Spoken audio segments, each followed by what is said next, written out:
First of all, I would like to express my special thanks to the dear colleagues who did me the honor of wanting my opinion on the important evolutions that during the last years so much occupied the attention of all those who devote themselves to the encountering of the modern challenges that social security systems are confronted with. But as I worked on it, I found that what I had undertaken was going to be far too long for a presentation, and that its importance required a more detailed consideration than I had time to give it. However, having thrown down my first thoughts in the form of a short presentation, and having begun this intending it not to be anything but a presentation, I found it difficult to change the form of address when my considerations had in the meantime tended to grow into a greater extent and had turned in another direction. I'm aware that a different plan might be more favorable to a commodious division of what someone should have to state upon the subject. So the various forms that the notion of non-standard work may take, as well as its consequences in social security systems, have been already presented in detail. Briefly, the changes in the world of work that entail new challenges for the social security systems correspond to a variety of exceptions to the standard full-time and permanent employment relationship, which has been the dominant type of work during the first post-war decades. Undoubtedly, the above-mentioned core model of employment relationship has influenced strongly the construction and the further expand of the welfare state. The new forms of atypical work that deviate from the former standard, encompass inter alia, instead of an indefinite, a defined duration of the employment contract, the so-called fixed-term employees, flexibility of working times, part-time work, as well as cases where the border between employment and self-employment are not clear anymore. Challenges which are primarily of a technical nature, you can change, are easier to respond. On the other hand, challenges that correlate to wider social security policies demand more sophisticated solutions. In the majority of the cases, the issue at stake, i.e. the adaptation of the social security protection to its challenge, consists of the combination of the two. Thus, the social security systems once again have to reinvent themselves in order to address these challenges from a technical as well as from a broader socio-political point of view. Next one, please.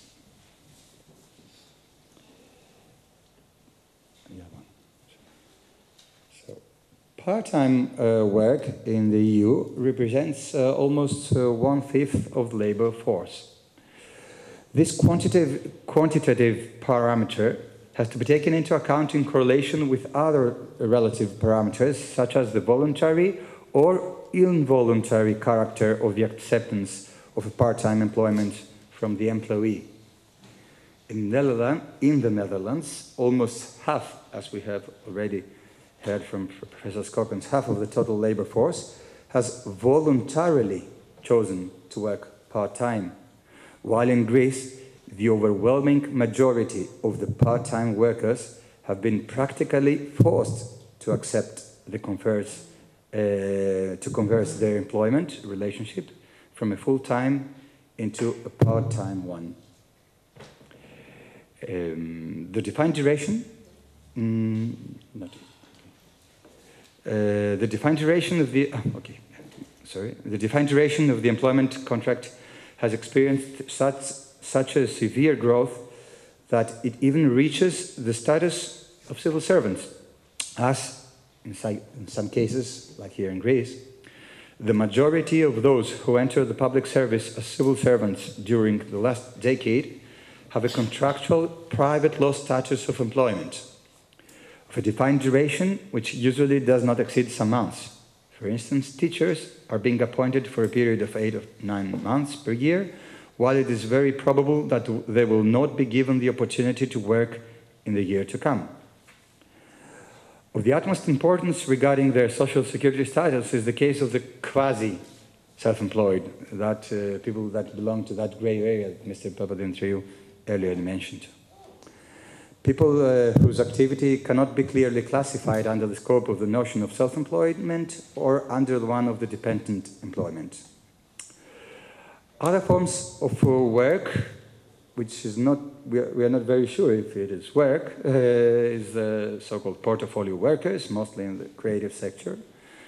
They have several employers at the same period of time, simultaneously. Apprenticeships, prosumers, crowd work, we have heard all about this earlier and in detail. So,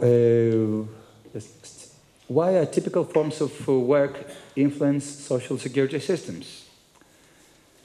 Part-timers. In some countries, minor employment, the so-called mini-jobs, also in Germany, is excluded from the social security protection granted to other employees who do not fall under an income threshold. Thus, the use of such thresholds reduce the scope of social security provisions. Temporary workers, they face difficulties to access social security benefits. Often, it is not possible to fulfill the requirements concerning minimum insurance periods for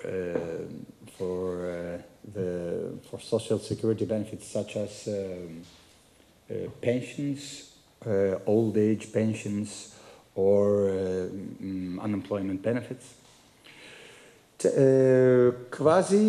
regards the quasi-self-employed, those people within that grey area between self-employment and employment, the characterization of an activity as self-employment instead of dependent employment entails the lack of responsibility of the probable employer for the paying of contributions.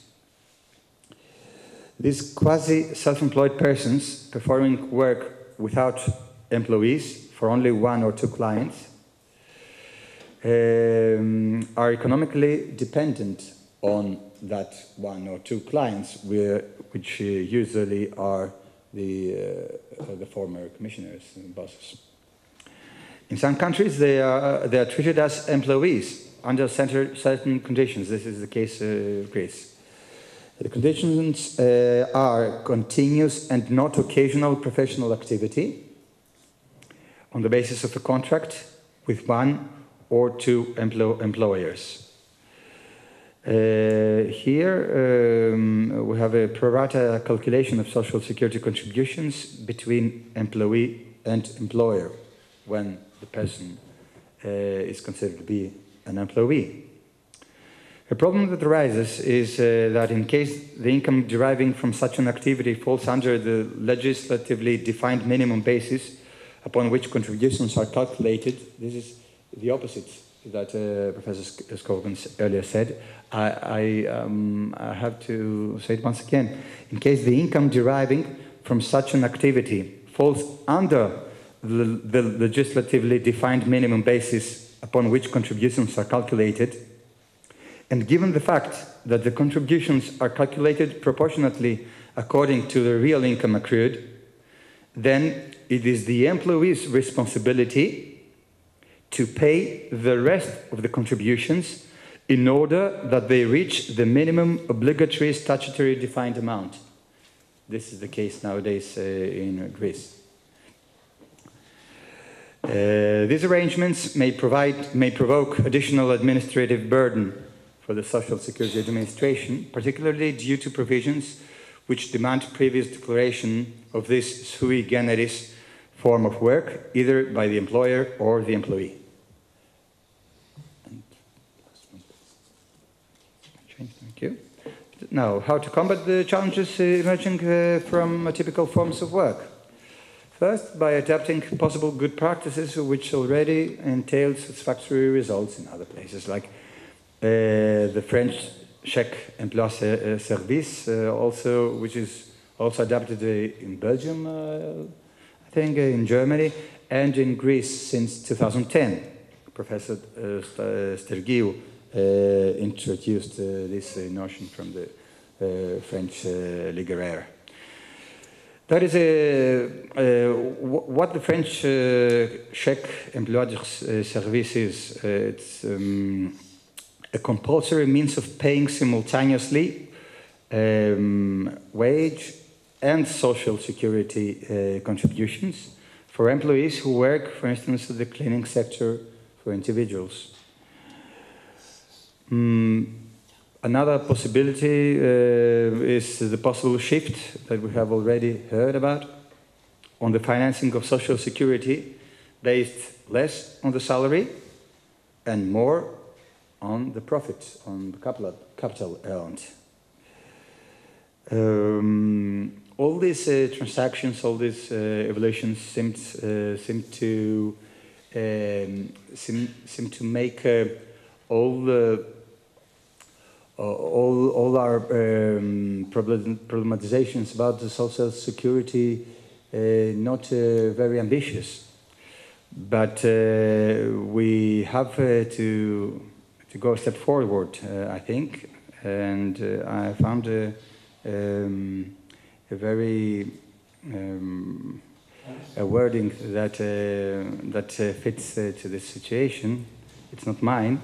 Skepticism is one of the last sophisticated forms of surrender. I thank you for your attention. So thank you very much. Have a good evening, have a good week, and see you soon.